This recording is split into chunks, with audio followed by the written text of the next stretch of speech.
Next part है हम लोगों का three dimensional structure of enzyme. The enzymes are globular proteins, हम ये जानते हैं एंजाइम्स दानेदार proteins and the specificity of enzymes comes from their unique and dimensional structure. Enzymes की स्पेसिफिसिटी डिपेंड करती है स्पेसिफिसिटी कि वो उसका स्ट्रक्चर किस तरह का है। ठीक है, उसका अगर हम 3D स्ट्रक्चर देखें तो ही हमें एंजाइम्स की स्पेसिफिसिटी का अंदाज़ा हो सकता है, उसके डिटेल्ड स्ट्रक्चर का अंदाज़ा हो सकता है।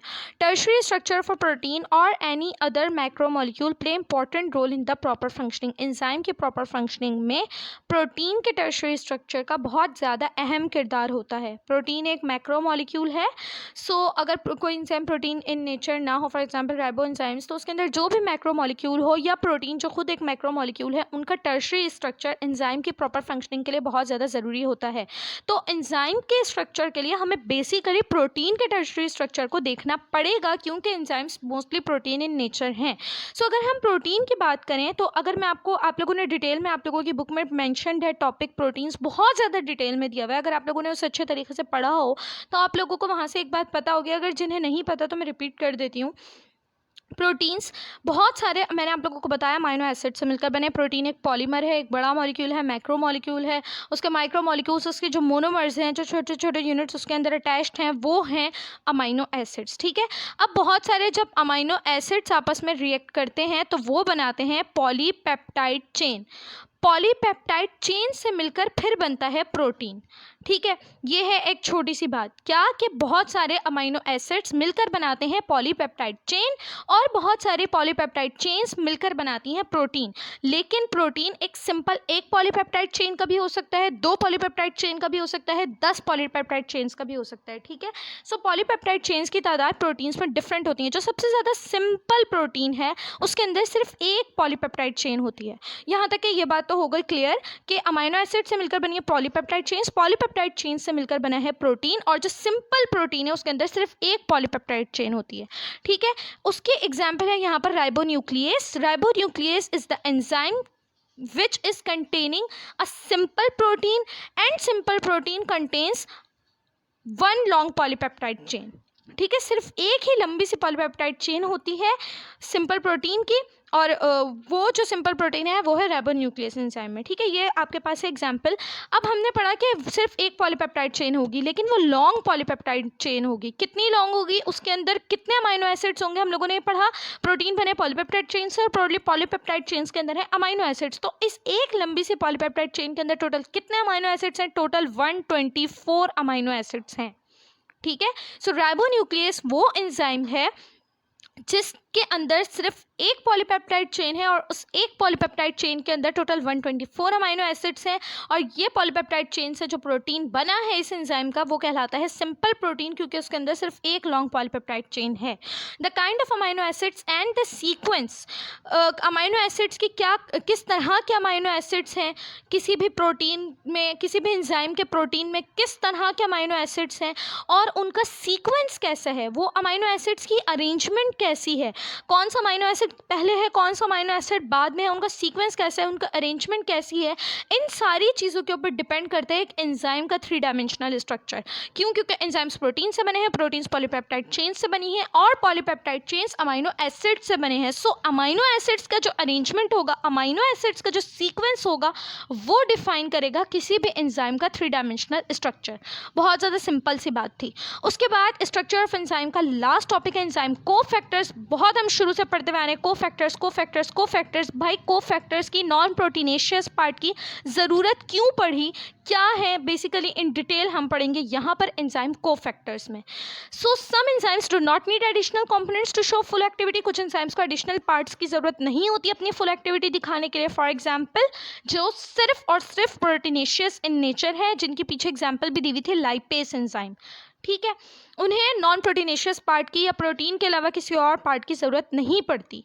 However most of the enzymes require non protein molecule, but कुछ ऐसे एंजाइम्स हैं जो बेसिकली प्रोटीन से ही बने हैं, बट उन्हें अपनी प्रॉपर फंक्शनिंग के लिए प्रोटीन के साथ साथ नॉन प्रोटीनेशियस पार्ट की भी ज़रूरत पड़ती है, और वो नॉन प्रोटीनेशियस पार्ट कहलाता है कोफैक्टर्स। कोफैक्टर्स आकर उसके ऊपर बाइंड होते हैं उसकी प्रॉपर एक्टिविटी के लिए। Cofactors can be either inorganic metal ions और ऑर्गेनिक कंपाउंड्स। कोफैक्टर्स, अब आ गए कोफैक्टर्स। एक बात तो कंफर्म है कि कोफैक्टर्स नॉन प्रोटीन है। अब जो कोफैक्टर्स नॉन प्रोटीन है वो ऑर्गेनिक भी हो सकते हैं और इनऑर्गेनिक भी हो सकते हैं। ऑर्गेनिक क्या है? जो लिविंग कंपाउंड्स ऑब्टेन किए जाएं, जिनकी सोर्स लिविंग हो, जिनके अंदर कार्बोहाइड्रेट हो, कार्बन एंड हाइड्रोजन, वो है ऑर्गेनिक। इनऑर्गेनिक है जो नॉन लिविंग सोर्स से ऑब्टेन किए गए हों, वो इनऑर्गेनिक है और उनके अंदर ज़रूरी नहीं है कि कार्बोहाइड्रेट्स हों। ठीक है, सो कोफैक्टर्स इनऑर्गेनिक भी हो सकते हैं, ऑर्गेनिक भी हो सकते हैं। ठीक है, इनऑर्गेनिक की एग्जांपल दी हुई है कोफैक्टर्स में metal ions. Metal ions non living से ऑब्टेन किए गए हैं obviously, so they are inorganic cofactors.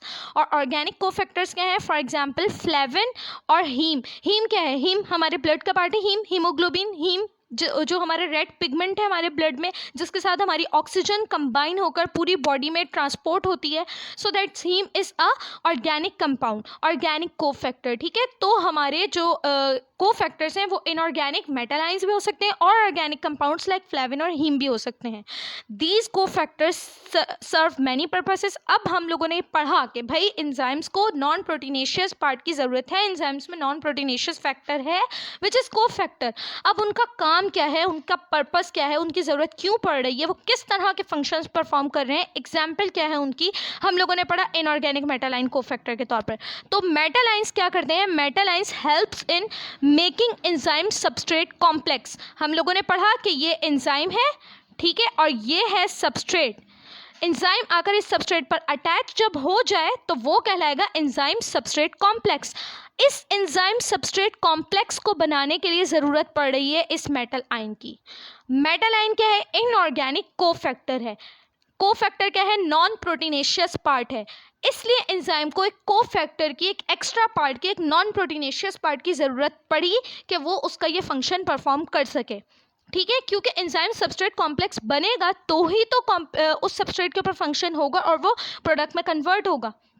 ठीक है, अब वो जो मेटल आइंस है उसे बस इस कॉम्प्लेक्स को बनाता है। अब चाहे उसकी मोल्डिंग करके बनाए एक्टिव साइड की, एक्टिव साइड को चाहे तो वो उसमें मतलब कन्वर्ट करे उसकी शेप को सबस्ट्रेट की शेप के अकॉर्डिंग, क्योंकि एंजाइम जो है जब फंक्शन परफॉर्म हो रहा होता है ना, स्पेसिफिक एंजाइम का जब फंक्शन परफॉर्म हो रहा होता है एक स्पेसिफिक सबस्ट्रेट के साथ, तो जब रिएक्शन को स्टार्ट होना होता है तब उसकी एक्टिव साइड की शेप उस ही सबस्ट्रेट के अकॉर्डिंग कन्वर्ट हो जाती है कि वो सबस्ट्रेट उसके ऊपर ईजिली फिट हो पाए उसके अंदर।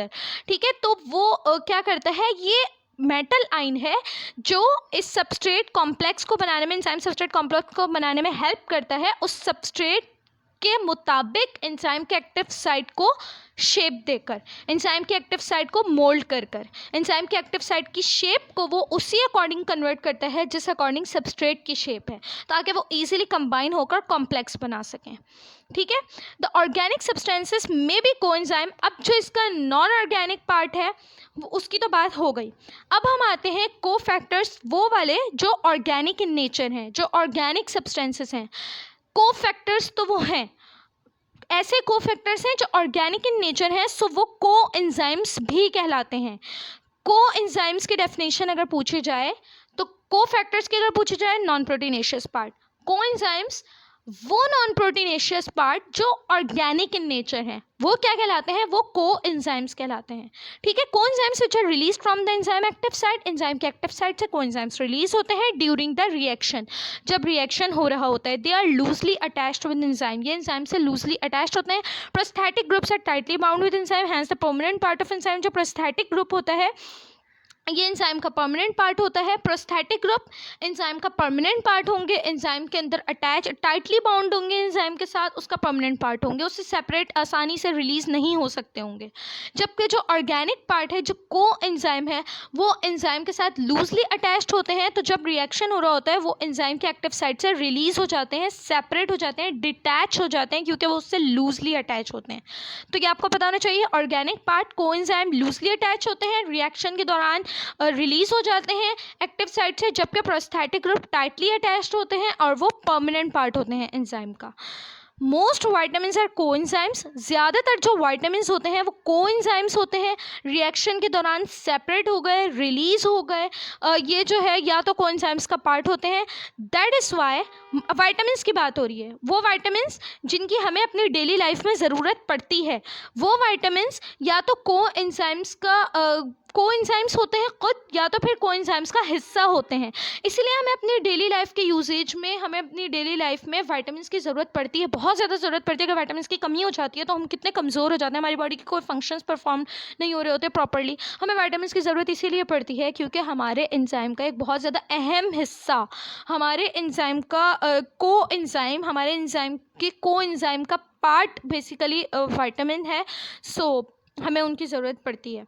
ठीक है, तो ये रीज़न था विटामिन्स की ज़रूरत क्यों पड़ती है, और ये एंजाइम को फैक्टर का पूरा मैकेनिज्म था। अगर आपको इस पार्ट में कुछ भी पूछना है तो आप मुझसे पूछिए। इसके बाद हमारा एक नेक्स्ट पूरा डिटेल टॉपिक स्टार्ट हो जाएगा, एंजाइम एक्शन, जो हम लोगों ने पीछे तो बिल्कुल ब्रीफली थोड़ा सा शॉर्टली हमने देखा था कि किस तरीके से होता है सबस्ट्रेट कॉम्प्लेक्स, प्रोडक्ट कॉम्प्लेक्स वगैरह वगैरह। बट यहाँ पर पूरी पूरी थ्योरीज होंगी, पूरे पूरे मॉडल्स होंगे कि साइंटिस्ट ने किस तरीके से पूरा इन डिटेल इसका बताया है, फंक्शनिंग का, मैकेनिज्म का। तो वो हम पढ़ते हैं नेक्स्ट लेक्चर में इंशाल्लाह।